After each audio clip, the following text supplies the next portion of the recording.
పశ్చిమ గోదావరి జిల్లా పెనుగొండకు వాసవి పెనుగొండగా గుర్తింపు దక్కింది. కూటమి ప్రభుత్వం ఇచ్చిన హామీని నిలబెట్టుకున్నామని ఎమ్మెల్యే పితాని సత్యనారాయణ తెలిపారు. ఆర్యవైశ్యుల భావోద్వేగాలను గౌరవిస్తూ ఈ నిర్ణయం తీసుకున్నామని ఎమ్మెల్యే అన్నారు. వాసవి మాత జన్మస్థలానికి ప్రత్యేక గుర్తింపు లభించడం చరిత్రలో నిలిచిపోయే ఘట్టమని ఆయన తెలిపారు.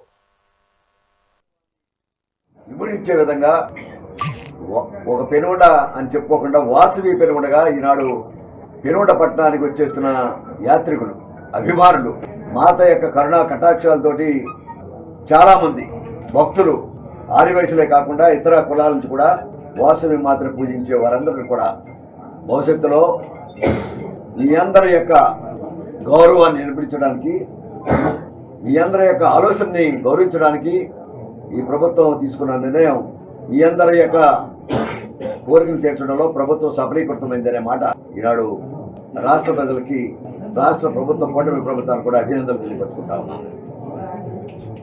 ప్రత్యేకంగా ఈ దేశంలోనే పెనుగొండ పట్టణం వాసవి మాత జన్మస్థలంగా, వాసవి మాత యొక్క ప్రధాన భక్తుల్లో ప్రత్యేకంగా ఆర్యవైశ్యులు, తదుపరి ఇతర వివిధ సామాజిక వర్గాల్లో కానీ ఇతర హిందూ మతంలో కానీ వాసవి మాతని పూజించే అనేక మంది భక్తులు ఈనాడు పెనుగొండ రావాలంటే వాసవి మాత దగ్గరికి వెళ్తున్నాం, వాసవి పెనుగొండ దగ్గరికి వెళ్తున్నాం అని చెప్పుకునే ఒక ఉచ్చారణతో భవిష్యత్తులో జరగబోతుందనే మాట చెప్తా ఉన్నాం.